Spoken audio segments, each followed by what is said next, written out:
Everyone, welcome to today's lesson. Today's lesson has to do with permutations, which has to do with how to rearrange things. Okay, so as you currently see on the screen, on the left side, you see a whole bunch of different ways to rearrange A, B, C, D. Okay, so you can count, there's 24 ways to rearrange A, B, C, D. Okay, and the way you can visualize it, or the way you can think about it, okay, is like this. Let me get this guy right here, copy him, and go right there. Boom. Okay, so now we have 4 different spaces, and you can think of it like this. Okay, how many choices do you have for the first space between A, B, C, and D? You have 4 choices. Okay, once one of those choices are removed, okay, how many choices do you have for the second space? Okay, 3 choices. Okay, once we're down to this, once we used up 2 letters, how many letters are there for us to choose from? 2. Okay, and once we used up 3 letters from our pool of letters, how many letters are left over? It's 1. Okay, and then you multiply these, okay, and you get 24 permutations, or 24 ways you can rearrange A, B, C, D.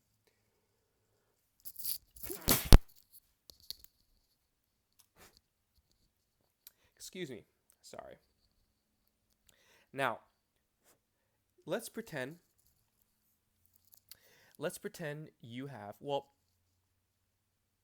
let's pretend you have repeats. So instead of A, B, C, D, let's pretend you have A, B, C, B. How many ways are you going to be able to rearrange this? Okay. All right. So you should know that you're actually going to have less than 24 permutations. Okay. I should be using the word permutation instead of arrangements. Okay.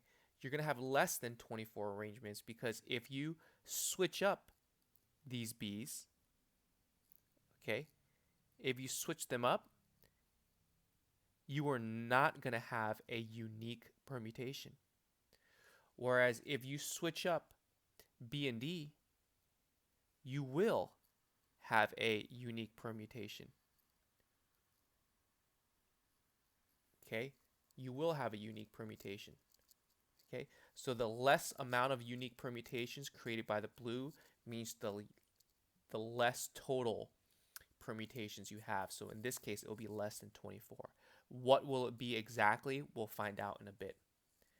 Okay, and by the way, a most common way of writing this is going to be 4 factorial, which is an exclamation mark. Okay, these two are exactly the same thing. Okay, now this example is a little outdated, but it has to do with what I was what I had growing up, which is CDs. Okay, now here, okay, I want you guys to ignore this right now. This is a separate example. Okay, that's a completely separate example.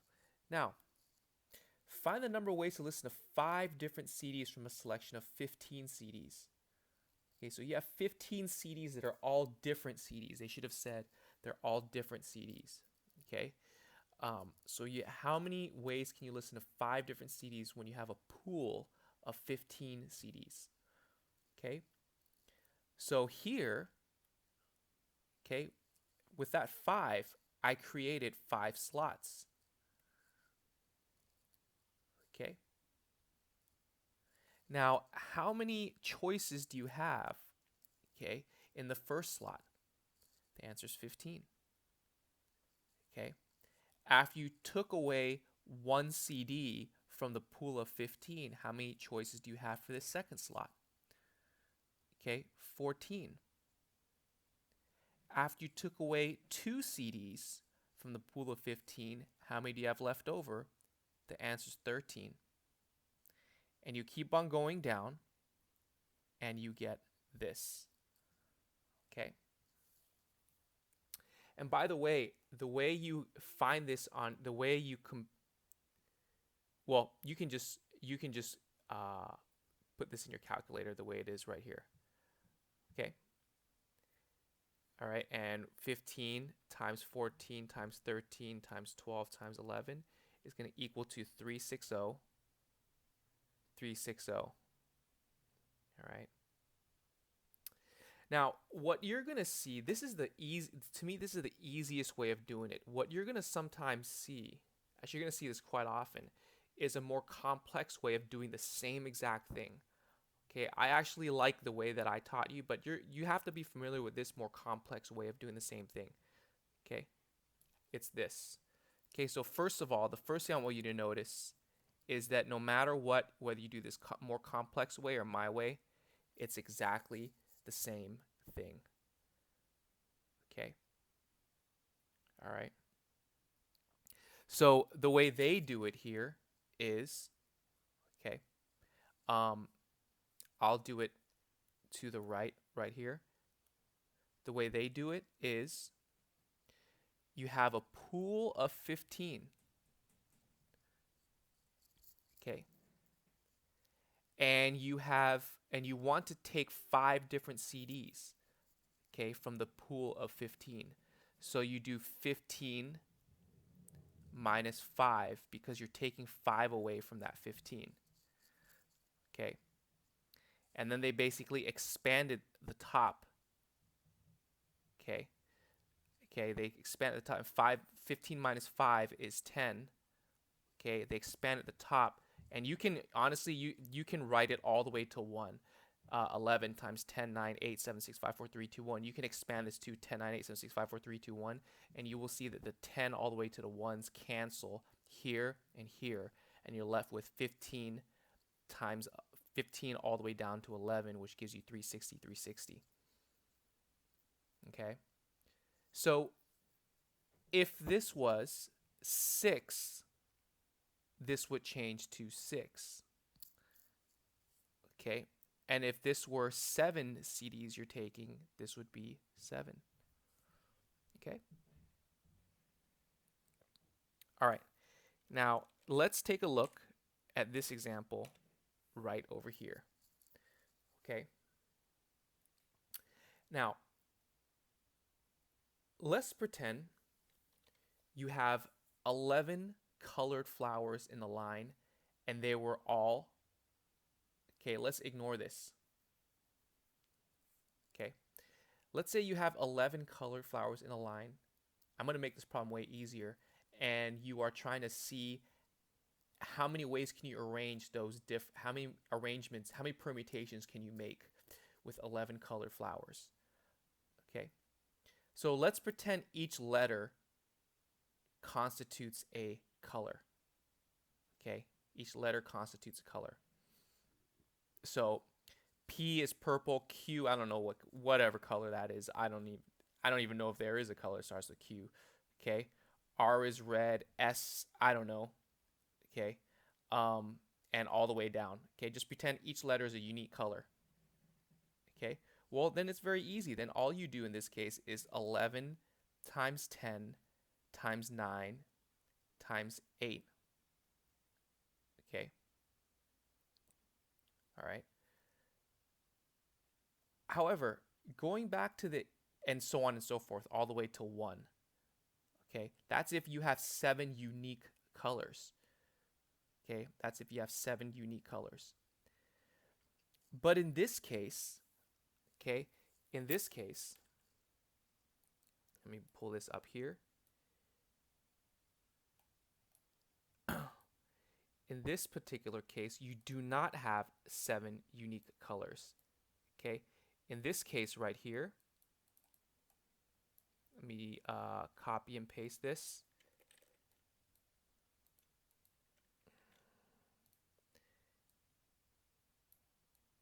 And by the way, if you want to find a shortcut to 11 This is basically 11 factorial. If you want to do 11 factorial on your calculator, press 11, press math, scroll all the way to the right where it says PRB, which is probability, and then scroll down to the fourth choice, which is an exclamation mark, and you'll see that it added an exclamation mark. Press enter on the exclamation mark, and then you'll see on your calculator it should say 11 factorial, which is going to be 3.39.9 million. Okay. All right. Now, let's go with this example here. Let's pretend that there's 4 red flowers. So there's not 11 unique colors anymore. It's, okay, R, 5 yellow, and 2 purple. All right. So now you have repeats basically. They are not 11 unique colors. So now if I switch these two, okay, that's not going to create a unique permutation, a unique arrangement. Okay.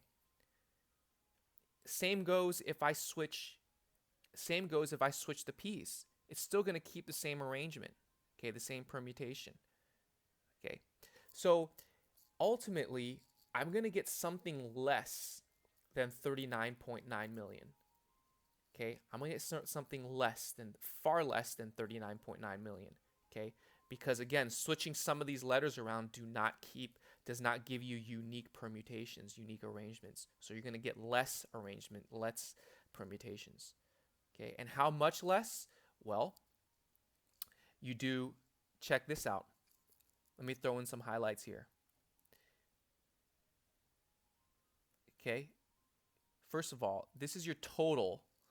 Okay, that's your total. And then that's your total permutations if you had 11 unique colors. And then we got to divide out the repeats. Okay, because there's 4 red flowers. Okay, you divide out 4 factorial. Because there are 5 yellow flowers, I'm going to use yellow to be consistent here. Okay, because there are 5 yellow yellow flowers, I'm going to use that. And 2 purple, 5 yellow flowers becomes 5 factorial. And 2 purple flowers become 2 factorial. Okay. So you're basically dividing these out. Okay. Okay, you're dividing out the 4, 5, and 2 because of this 4, 5, and 2. So you're dividing out repeats. Okay, these red flowers are repeats, and there's 4 of them. These yellow flowers are repeats, that's 5 of them. Okay, and you can literally put this into your calculator. Okay, as you see it, you can, and just be sure to put parentheses around that when you put it in your calculator. Okay, put parentheses around that. All right, whoops. So that's it. That's today's lesson. Okay, go ahead. I want you guys to do the green highlights here. All right, and yeah, that about wraps it up. Folks, there is going to be a test this Friday on conic sections, which is circles, ellipses, parabolas, and hyperbolas. I'm going to put more information on today's assignment and give you another separate announcement on Thursday to remind you. Okay, that's all, folks. Thank you for listening in.